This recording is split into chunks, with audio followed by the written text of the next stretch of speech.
여호와께서 모세와 아론에게 말씀하여 이르시되 만일 사람이 그의 피부에 무엇이 돋거나 뾰루지가 나거나 색점이 생겨서 그의 피부에 나병 같은 것이 생기거든 그를 곧 제사장 아론에게나 그의 아들 중 한 제사장에게로 데려갈 것이요 제사장은 그 피부의 병을 진찰할지니 환부의 털이 휘어졌고 환부가 피부보다 우무하여졌으면 이는 나병의 환부라.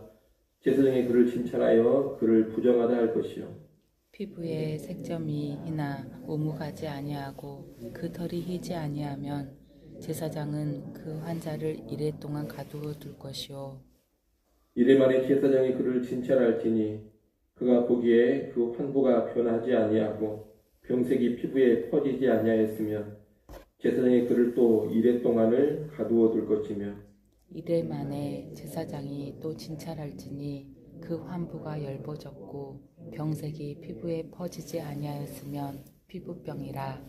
제사장이 그를 정하다 할 것이요 그의 옷을 빨 것이라. 그리하면 정하리라.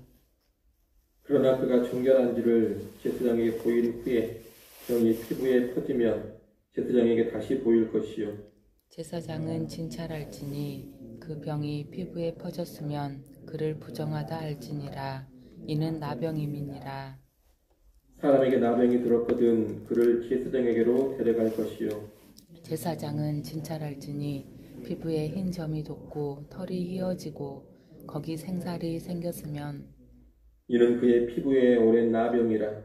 제사장이 부정하다 할 것이요 그가 이미 부정하였은즉 가두어 두지는 않을 것이며 제사장이 보기에 나병이 그 피부에 크게 발생하였으되 그 환자의 머리부터 발끝까지 퍼졌으면 그가 진찰할 것이요 나병이 과연 그의 전신에 퍼졌으면 그 환자를 정하다 할지니 다 희어진 자인즉 정하거니와 아무 때든지 그에게 생살이 보이면 그는 부정한즉 제사장이 그 생사를 진찰하고 그를 부정하다 할지니 그 생살은 부정한 것인즉 이는 나병이며 그 생살이 변하여 다시 휘어지면 제사장에게로 갈 것이요 같이 봅니다. 제사장은 그를 진찰하여서 그 환부가 휘어졌으면 환자를 정하다 할지니 그는 정하니라.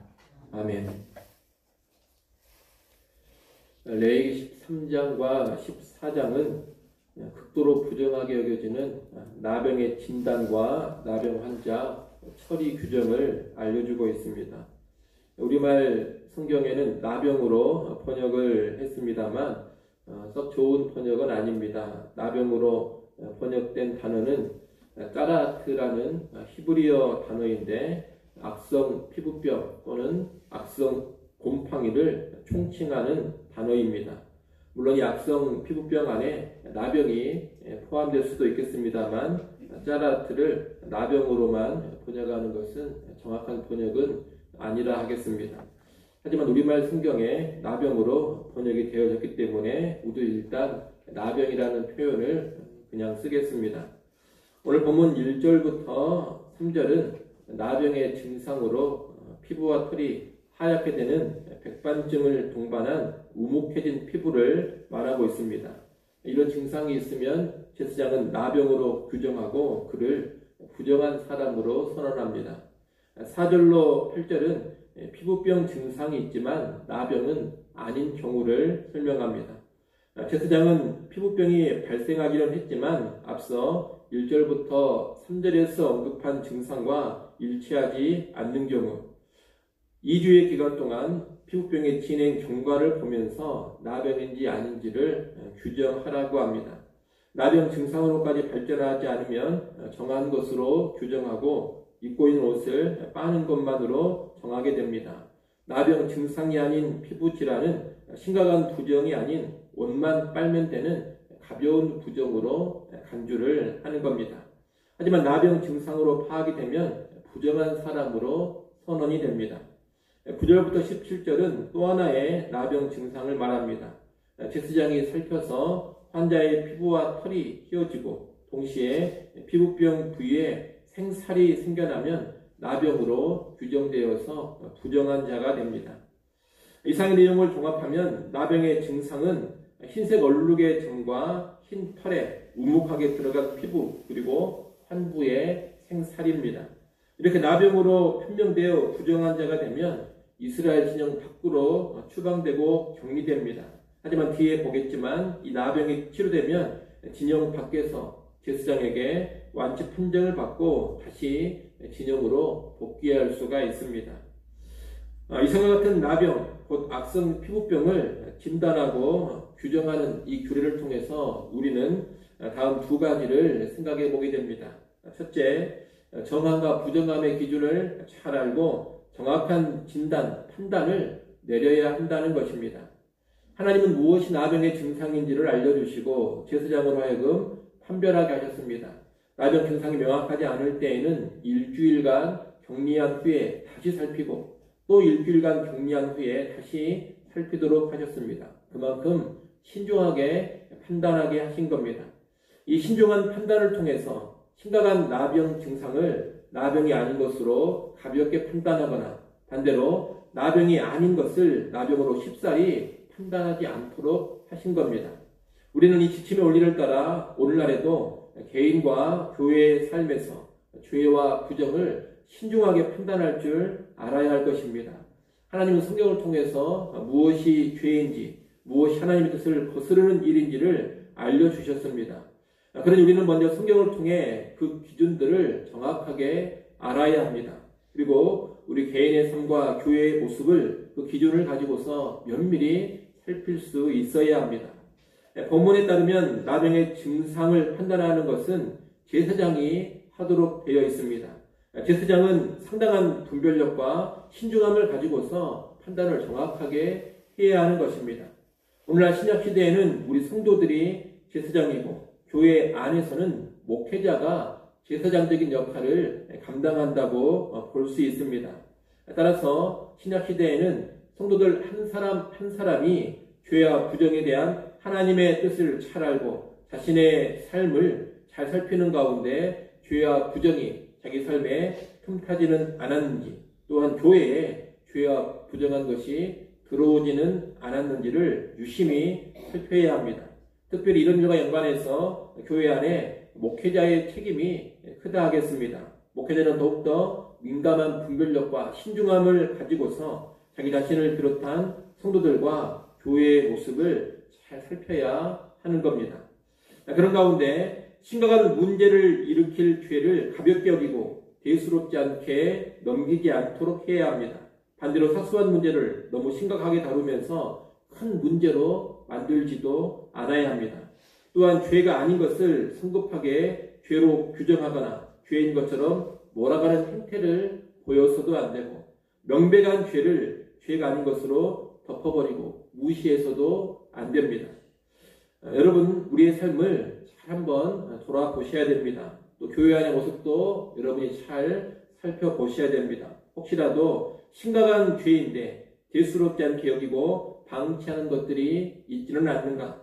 또한 다른 사람의 사소한 죄를 너무 심각하게 다루면서 물고 늘어지고 있지는 않는가? 누군가를 향해서 죄가 아닌 것을 죄로 규정하고 부당한 정죄와 비판을 함부로 하고 있지는 않는가? 이런 모습들이 없는가? 우리와 교회의 모습을 잘 돌아보고 살필 줄 알아야 한다는 겁니다. 성도와 교회는 언제나 말씀의 기준에 입각해서 죄와 부정의 문제를 정당하게 그리고 적절하게 다루어 가야 합니다. 이를 꼭 기억하시고 죄 문제를 다루어 갈 때 우리에게 명확한 분별력과 신중함 그리고 정직함과 지혜가 있기를 기도하시고 또 그런 모습을 소유할 수 있기를 바랍니다. 둘째로 죄와 부정의 전염을 차단시키는데 깨어 있어야 한다는 겁니다. 오늘 본문의 나병 연관 규례는 이 나병이 공동체 안에 퍼지지 않도록 막기 위함입니다. 나병으로 판명된 자는 공동체에서 추방당하고 격리됩니다. 이를 통해 공동체 안에 이 나병의 부정이 만연하게 퍼지지 않도록 막는 겁니다.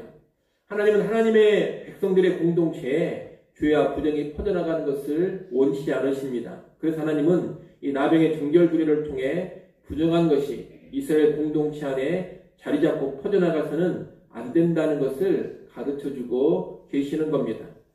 전에 말씀드린 것처럼 구약 시대는 영적으로 미숙한 시대이기 때문에 이런 육체의 질환을 통해서 영적인 교훈을 가르쳐주고 계시는 겁니다. 신약 시대는 이제 영적으로 성숙한 시대이기 때문에 이런 규례들을 지킬 필요가 없습니다. 이제 우리는 이 규례들을 주신 의도를 잘 알고서 그 본질적인 정신만 잘 지켜가면 되는 겁니다. 보통 교회 안에는 선하고 좋은 것보다는 악하고 나쁜 것이 퍼져나가는 속도가 훨씬 더 빠릅니다. 또한 성도들 역시 깨어있지 않으면 선하고 좋은 것보다는 악하고 나쁜 것에 더 쉽게 영향을 받고 그것들을 더 빨리 수용하는 경향이 있습니다. 그래서 고린도전서 5장 6절에 보면 사도 바울은 죄를 누룩에 비유해서 적은 누룩이 온 덩어리에 퍼지는 것을 알지 못하느냐, 그런 경고의 말을 하고 있습니다. 교회 안에 한 사람 또는 소수의 사람에 의해서 시작된 죄와 악이 온 공동체로 퍼져버린다는 겁니다. 우리는 이러한 죄의 파급 효과 또한 죄의 신속한 전염성을 잘 알고서 교회 안에 죄와 부정을 적절히 처리해 가야 하는 겁니다. 큰 죄는 큰 죄에 걸맞게, 작은 죄는 작은 죄에 걸맞게 처리해 가야 합니다. 크든 작든 여하튼 죄라는 것은 무시하고 방치해버리면 결국은 큰 해악을 초래하게 됩니다. 그래서 교회는 범죄한 사람들을 향해서 권면하고 책망을 하는 것이고 또 필요하면 징계하는 일까지 해야 하는 것입니다. 본문의 나병 환자들은 부정하다고 판단되면 단호하게 격리를 시켜야 했습니다. 사랑하는 가족이나 친척을 격리하는 그런 아픔을 겪는다 하더라도 꼭 지켜야 하는 것이 바로 이스라엘 공동체의 정결, 거룩인 것입니다. 그런데 오늘날 우리도 교회의 거룩을 위해서 죄의 전염성을 단호하게 차단시킬 수 있어야 합니다. 그것이 교회와 성도의 마땅한 책무인 것입니다. 이를 잘 기억하시고 죄로부터 자기 자신을 잘 지켜가실 뿐더러 또한 우리 교회 공동체를 언제나 거룩하고 정결하게 지켜나가는 우리 모두가 될 수 있기를 간절히 축원합니다. 기도하겠습니다.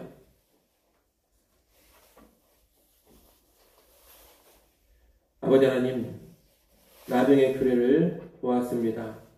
하나님께서 신중하게 또 정확하게 나병을 진단토록 하신 규례를 보았고 또 이러한 나병 환자는 격리되어 공동체의 정결함, 거룩함을 잘 지켜야 한다는 것도 보았습니다. 아버지 하나님, 오늘 우리의 삶에 잘 적용케 하셔서 우리도 우리 자신과 교회의 모습을 정직하고 정확하게 판단하고 분별하게 하셔서 죄악된 것, 더러운 것, 부정한 것이 결코 틈타지 않게 하여 주시옵소서. 또한 죄악된 것이 있다면 제거하게 하시고 모든 죄와 부정함을 잘 정리하여서 교회 공동체가 잘못된 것에 또 나의 삶이 그릇된 것에 물들지 않게 하시고 오염되지 않게 하여 주옵소서. 주님 다시 오시는 날까지 거룩한 성도로 또한 거룩한 교회로 우리가 든든히 서게 하여 주시옵소서.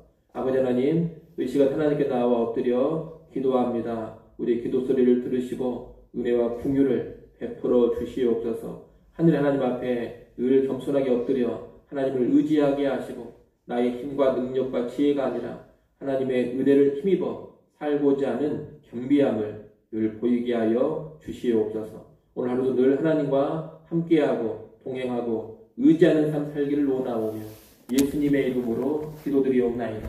아멘.